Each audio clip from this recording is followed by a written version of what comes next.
one-person show written, directed, and acted by Emily on Alexander Hamilton.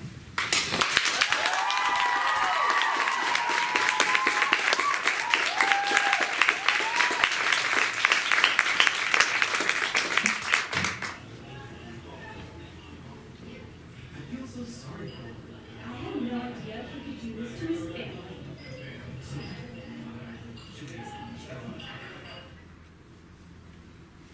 Elizabeth Hamilton, the wife of scum.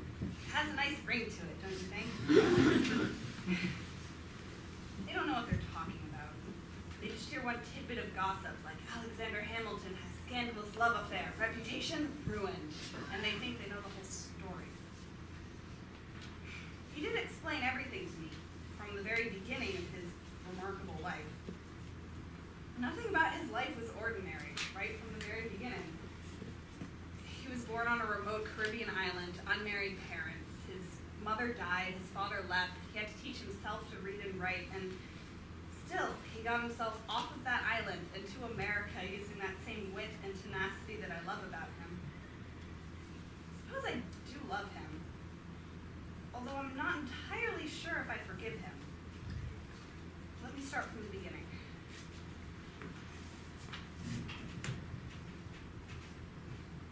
Congratulations, Mr. Hamilton. We have decided to fund you to attend King's College in New York City, in America. I must say, the promise you have shown us has been shocking, unexpected. Thank you for helping me, sir. I know I'm a bit of a gamble. You are a smart boy, Mr. Hamilton. I look forward to seeing the great things you do. We have high hopes for you. Thank you, sir. I will not let you down.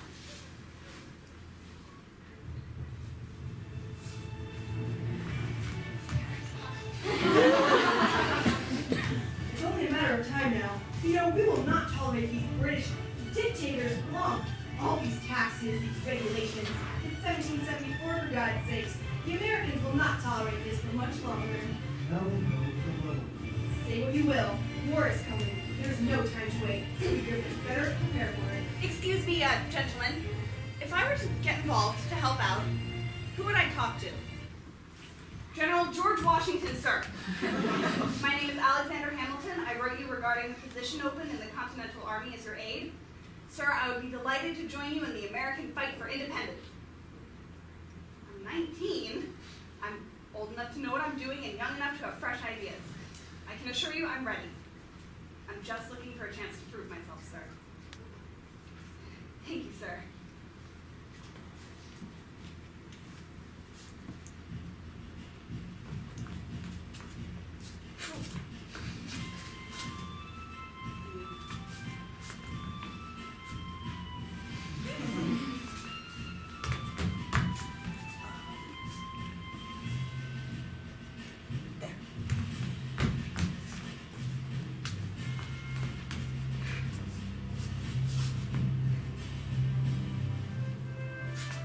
Victory! The British are defeated!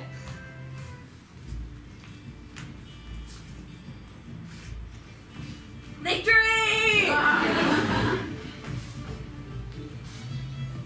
Hello there. Going to celebrate our victory over the British with us? Yes, I did fight in the Revolution as a personal aide to General George Washington himself. I really made a name for myself in the great success that was the American Revolution. Did you? I was going to say that I found several fundamental flaws in the Continental Army's strategy and that you could have won the war a year earlier had you really thought things through. Yes, I'm Maria Lewis. Alexander Hamilton. It's been a pleasure to meet you, Miss Lewis. Mind if I butt in here? Sir, of course not. It's been a pleasure to meet you again. I hope I should see you again. I hate to interrupt your carousing, but there are more important matters to be addressed to you as soon as possible. I received the final draft of this proposed constitution, which I heard you played a very large role in the creation of. There are two things that must be addressed. Firstly, we both know that I will be the first president, and for this new government to work, I need people by my side that I can trust. How would you feel about your job? You're better at politics than I am, so how does Secretary of Treasury suit you. You could advise me on financial matters, help me organize trade. Sir, it would be my honor. And secondly, before any of that can happen, we need to get this Constitution ratified. We need all 13 states to approve it. Now we know you're very convincing in writing when you're using, so I was just wondering. If I could write something to convince people, I absolutely can. I'll write several papers, and each one can explain something about the new Constitution, because people always fear what they don't understand. I don't know. He's a little too young to take this job.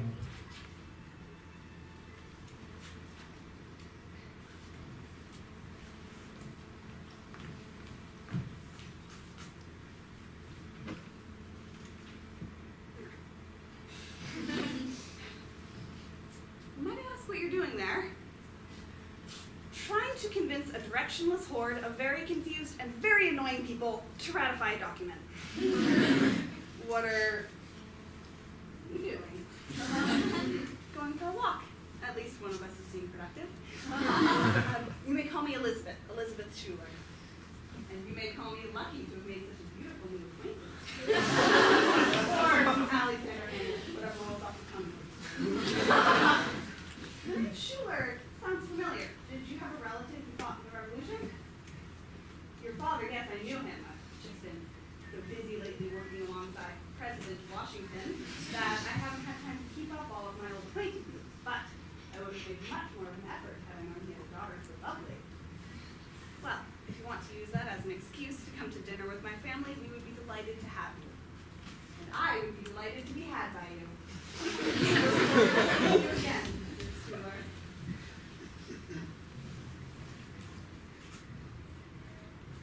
My father told me that you got the last state to ratify the Constitution. Congratulations, you must be overjoyed. I am. Elizabeth, have you ever thought about marriage? Yes, I should have been more specific. I meant marriage to me. Well, it's a proposal if you want it to be.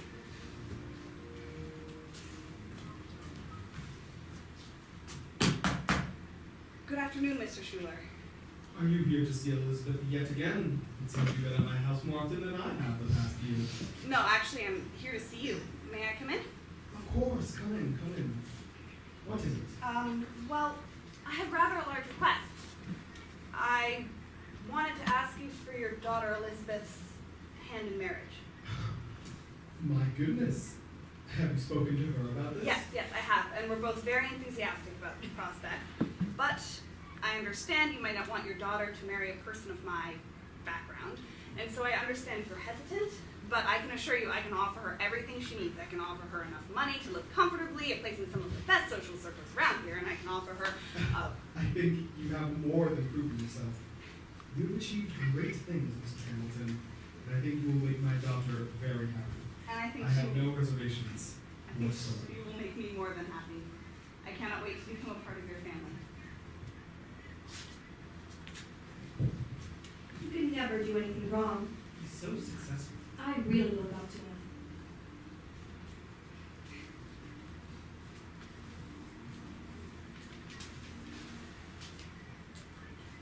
I thought we were going to be happy together. He could be so spontaneous and romantic, but he got cocky. He thought he could get away with anything. We had 8 children together, and we were happy for a very long time. And not just us, but everyone we knew expected it to stay that way. But his past was always catching up with him.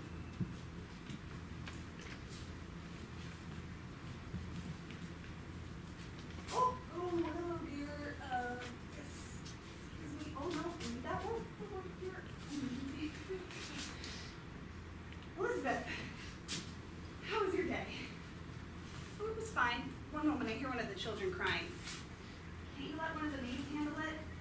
You cannot raise 8 children by yourself, Elizabeth. It's simply not possible. I am determined to make an attempt against all logic. I will help you, but I'm very busy today, and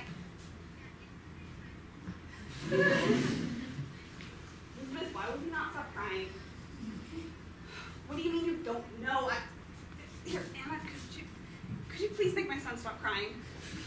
Thank you. I'm going for a walk. I need to clear my head. Oh, ma'am. You dropped your handkerchief. Wait. Haven't we met? Maria Lewis, isn't it? How are you, Miss Lewis? Oh, it's Mrs. Reynolds now. I married a few years ago. But please, you're Mr. Hamilton, correct? Yeah. My wife and I are throwing a dinner party tonight. Care to join us? I'm sure she wouldn't mind. Excellent. I look forward to seeing you there. Oh, surely you would not leave without your handkerchief. Oh, it appears I would. Keep it, Mr. Hamilton, as a token of our meeting.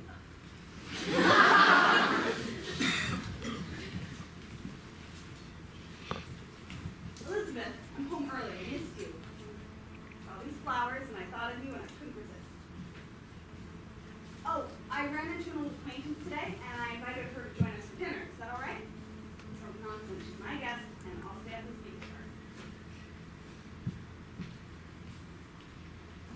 Elizabeth, Mrs. Reynolds is it all right if she joins us for dinner tonight? Elizabeth, is it all right if I join Mrs. Reynolds for lunch today? Do we have plans? Elizabeth, Mrs. Reynolds is joining us for dinner tonight. Elizabeth, I'm joining Mrs. Reynolds for dinner tonight. I'll be out late. Don't wait up.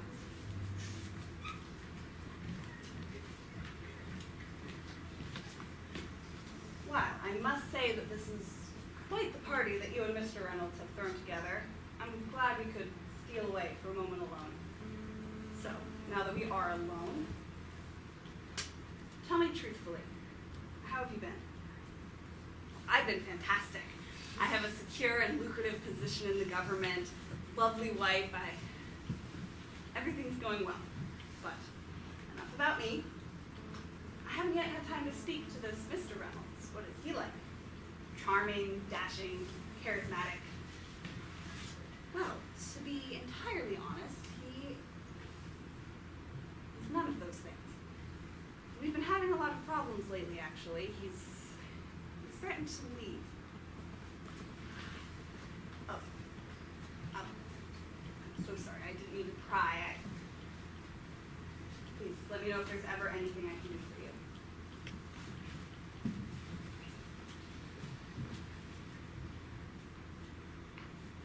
Oh, Elizabeth. I was at Mrs. Reynolds' house. I told her I'd wait up with her until Mr. Reynolds got home, and we got home late. Talk about what? You're always with her. Why?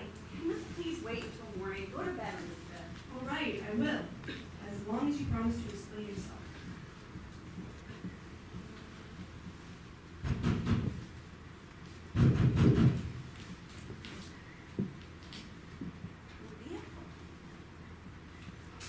What are you doing here?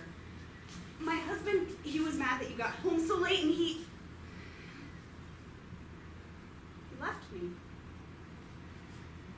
I'm so sorry. Is there anything I can do? Would you stay with me? Just for the evening? I can't. Yes. I will do whatever you need me to do. I hear he is a very smart man. He'll never do anything wrong, it would seem.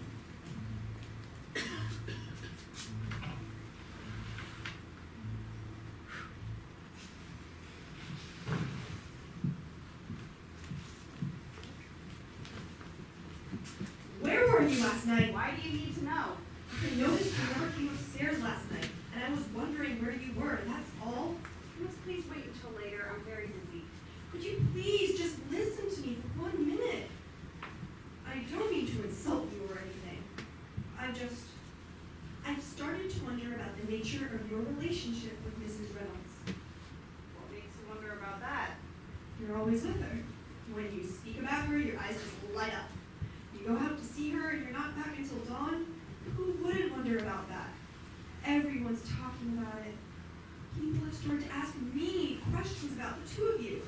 Do you know how embarrassing that is? I'm sorry people are speaking to you like that, but I don't want to hear any excuses. I just want to hear you tell me with complete honesty that there's no truth behind my fears. I see. Elizabeth, Well, I suppose I always knew you were helpless before a beautiful woman. Elizabeth, wait! I just wanted you to know the truth. I love you. How could he do this to his family? What a terrible person. I'll bet he won't even have the nerve to apologize.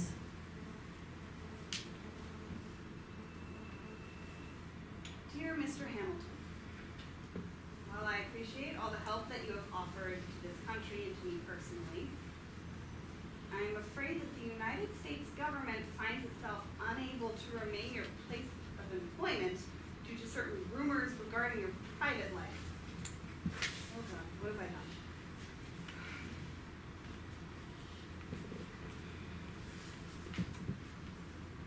Why did we ever sponsor you to go to college? You've been nothing but a disappointment. That is not true. I proved everyone wrong. I helped create a country. I made a name for myself. With all you've done, you could never do wrong. No, that can't be right either.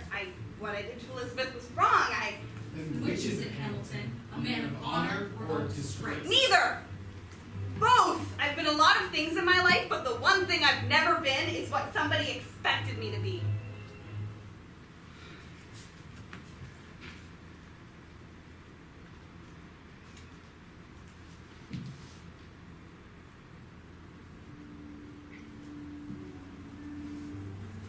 My dearest Elizabeth, what I did to you was wrong. It was almost certainly the worst thing I have ever done. But I hope that you'll be able to see that my failures do not define who I am any more than my successes do. And I hope that someday you will be able to find it in that beautiful heart of yours to forgive me.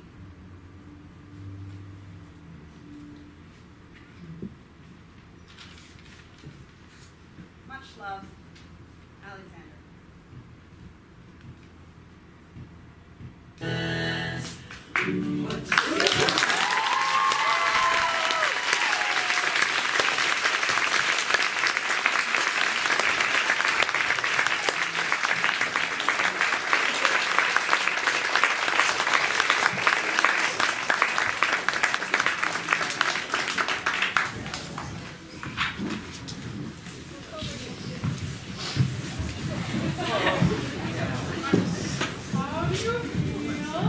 Really hungry.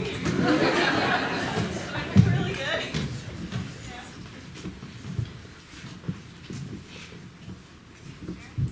So did you use any people for characterization of Alexander Hamilton? That guy, Miles. He didn't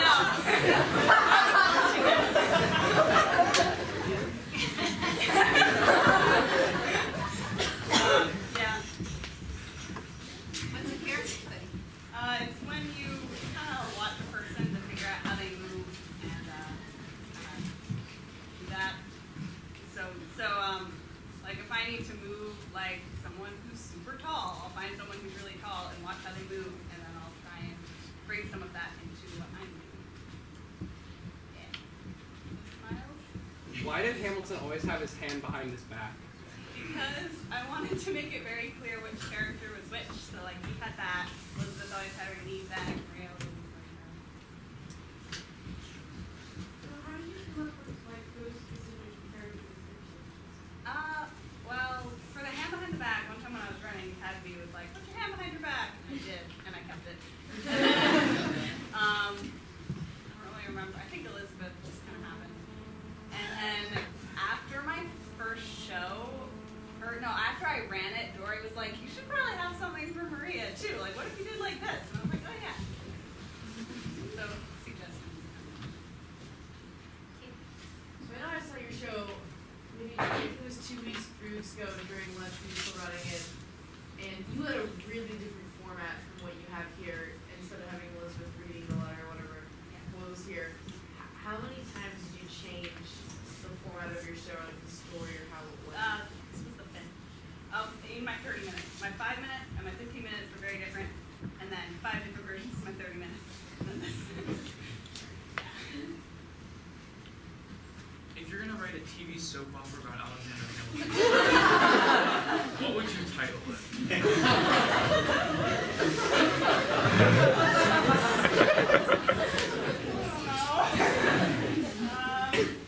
I'd get a really bad pun, like, hand it up.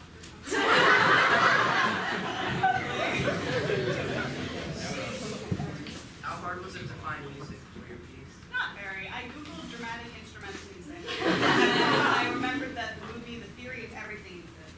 And so all of my music is from that, with the exception of one time I googled tavern music, found a 12-minute song titled Tavern Music. So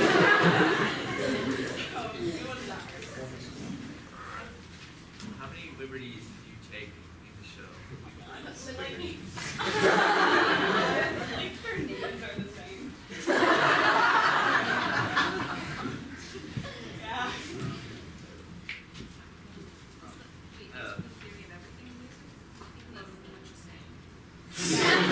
Yep. Very good. That was Anna's suggestion. I'm sure you had to do a lot of research to learn about Alexander Hamilton. What was the most surprising thing you found out about him?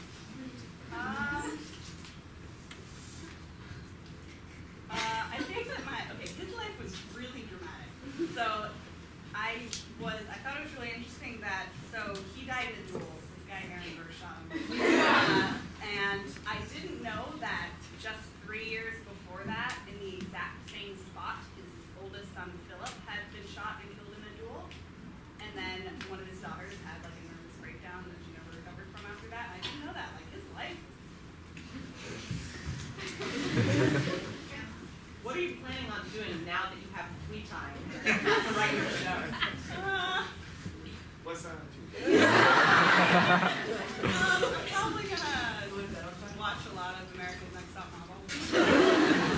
Being realistic. What other characters were you considering, and when did you decide on Hamilton? I was really close to doing Inigo Montoya. I also, from Princess Bride, I also thought about doing Crutchy from Newsies, Satine from Moulin Rouge, like Anna, or Grancher from Les Mis. So the first thing we did was Kathy was like, pick someone and write an incident. And so I was like, there are a lot of incidents in Hamilton. So I wrote that, and then I just kind of didn't change it. Just kind of stuck with it. Over there. Oh, it was already answered. That was a question? Yeah. Okay, one more. Okay, I would like to hear Lisa's question. Okay, how did you get so into Hamilton? At the end of A-Push, we were supposed to study for this AP exam thing that, we got to take, and Emma and I were like, whoa, federalism's pretty cool. And did solid 4 hours of research a day instead of studying. And yeah, that was kind of, yeah. How did you do on that exam?